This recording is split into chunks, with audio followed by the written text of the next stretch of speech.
मार्च 2020 का यह वाक़या है। एक लड़की अपनी माँ के पास जाती है और माँ से कहती है कि मुझे तुमसे कुछ ज़रूरी बात करनी है। माँ ने कहा कि ठीक है, क्या बात करनी है? तो तभी बेटी ने कहा कि जो पड़ोस के अंकल हैं, जब तुम घर पर नहीं होती हो, तब वह कुछ ऐसी दवाई देते हैं, जिसे खाने के बाद पूरे शरीर में झंझनाहट पैदा हो जाती है, उत्तेजना सी पैदा हो जाती है। ऐसा लगता है कि किसी व्यक्ति के साथ, खासकर उनके साथ बैठकर कुछ बातें की जाए, कुछ वक्त बिताया जाए, उनके साथ कुछ गलत काम करने का मन करता है।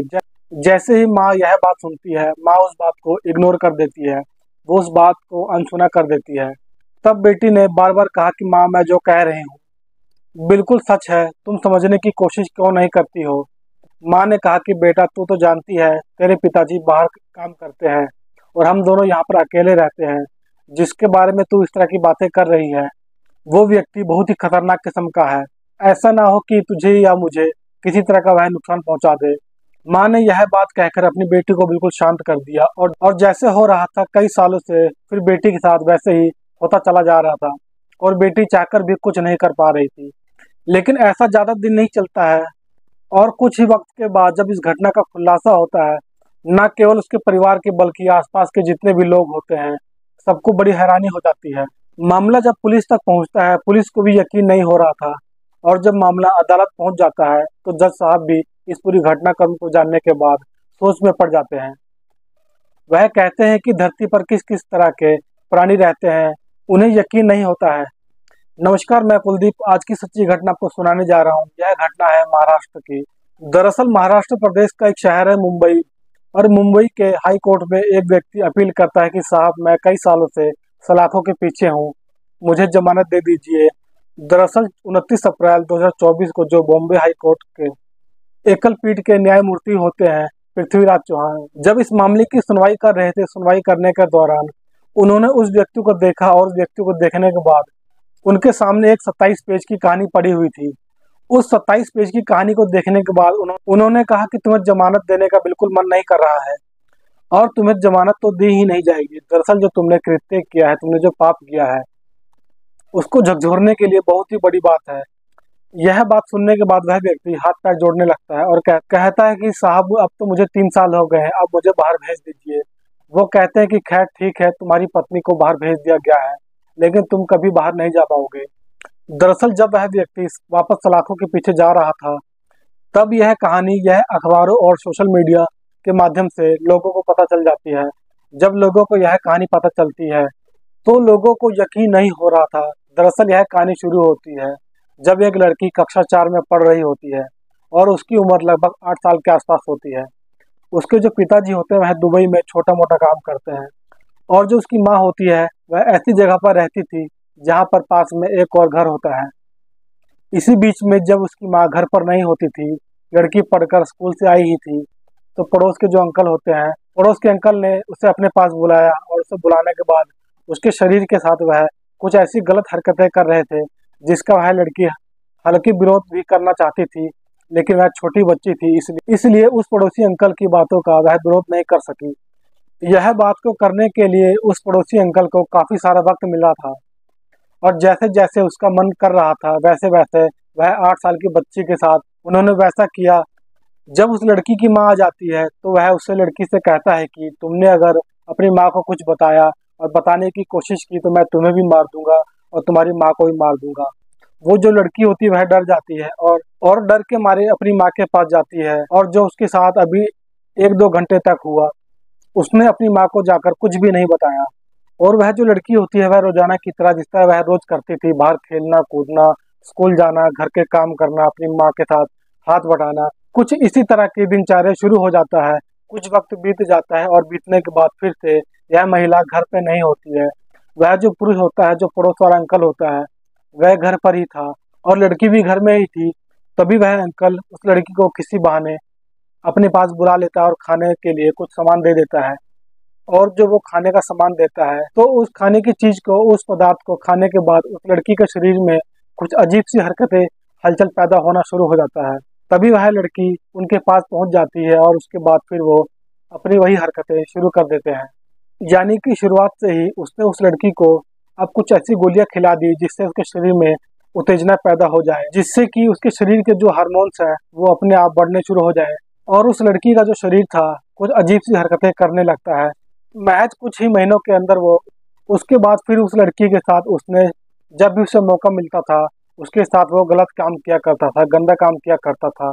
और वो लड़की भी समझ नहीं पा रही थी कि क्योंकि गोली खाते ही उसके अंदर उत्तेजना बढ़ जाती थी और जो व्यक्ति था बिल्कुल उनका पड़ोस का ही था और वह उस लड़की के साथ शारीरिक संबंध बनाने लगता है। इस बात की भनक ना तो उस लड़की की माँ को होती है और ना ही उसके पिता को होती है, क्योंकि उस लड़की के जो पिता थे वह दुबई में रहते थे।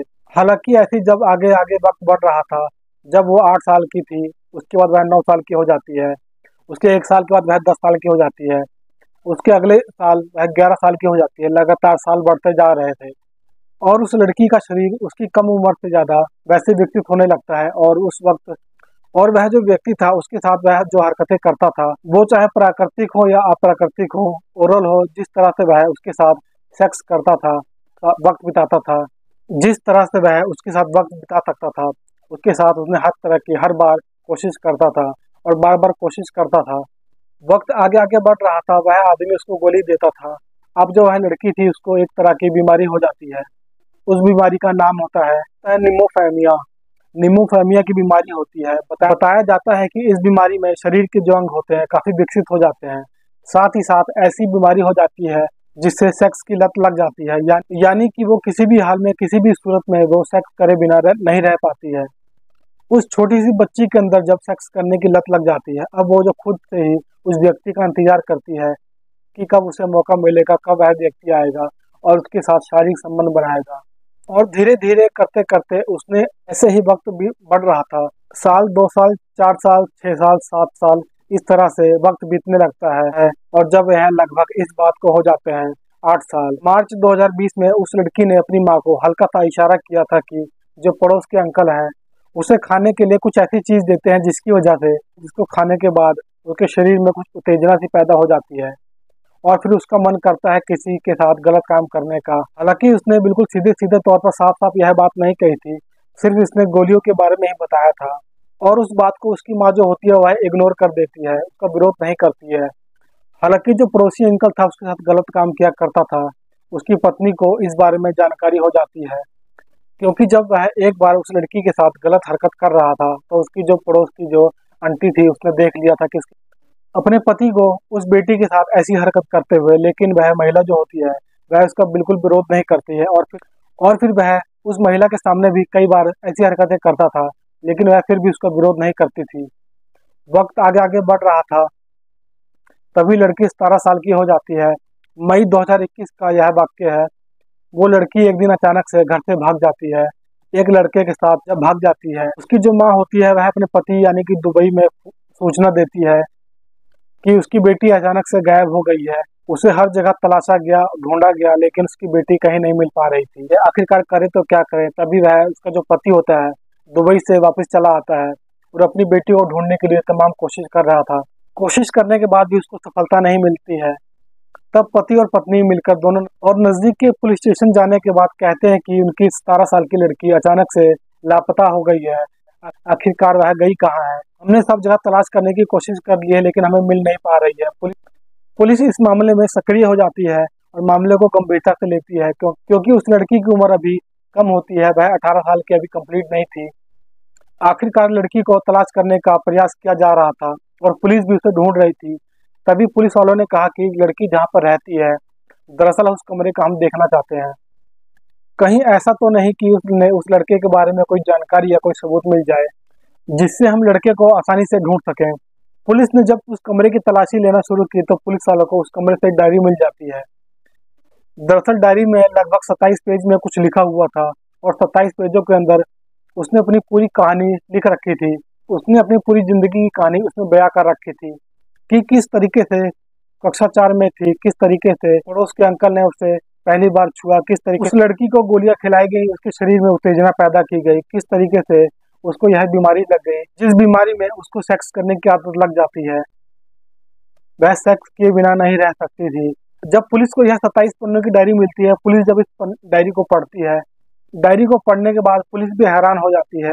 अब पुलिस ने मुकदमा दर्ज किया और मुकदमा दर्ज करने के बाद उस व्यक्ति को हिरासत में ले लिया और साथ ही साथ उसकी पत्नी को भी हिरासत में ले लिया। उन दोनों को गिरफ्तार करने के बाद जेल भेज दिया गया। जब इस महिला से यानी कि उस लड़की की माँ से यह पूछा गया कि जब उस लड़की ने इस बात का जिक्र किया था तो तुम्हारा जो पड़ोसी है वह उसे परेशान करता है, तो तुमने पुलिस वालों से मदद क्यों नहीं मांगी, तुमने अपने पति से यह कहानी क्यों नहीं बताई। तब उसने कहा कि साहब मुझे इससे डर लगता था कहीं ऐसा ना हो कि वह मुझे और मेरी बेटी को नुकसान पहुंचा दे। वो डर गई थी बहुत ही बुरी तरह से, इसलिए वह कह नहीं पा रही थी और वो यह नहीं जानती थी कि उसकी बेटी के साथ इतने लंबे से इतना घिनौना कृत्य किया जा रहा है। और ना ही उसने अपनी बेटी के साथ उसका जो दुख उसकी तकलीफ थी उसको साझा करने की कोशिश भी नहीं की। हालांकि पुलिस ने इस मामले में चार्जशीट दाखिल की और उन दोनों पति पत्नियों को गिरफ्तार कर लिया जाता है और गिरफ्तार करने के बाद जेल भेज दिया जाता है। जो पत्नी होती है वो बार बार अपील कर रही थी कि उसमें इसका कोई दोष नहीं है, जितना उसे दोषी बनाया जा रहा है, इसलिए उसे जमानत दे दी जाती है। आखिरकार पड़ोसी की जो पत्नी होती है उसको जमानत मिल जाती है, लेकिन जो मेन मुखिया आरोपी होता है जो लगातार 9 साल से उस लड़की का रेप करता आ रहा था, उसके साथ वह हर तरह से, चाहे प्राकृतिक हो चाहे अप्राकृतिक हो, ओरल हो, हर तरह से वह उसके साथ गंदा काम घिनौना काम करते आ रहा था।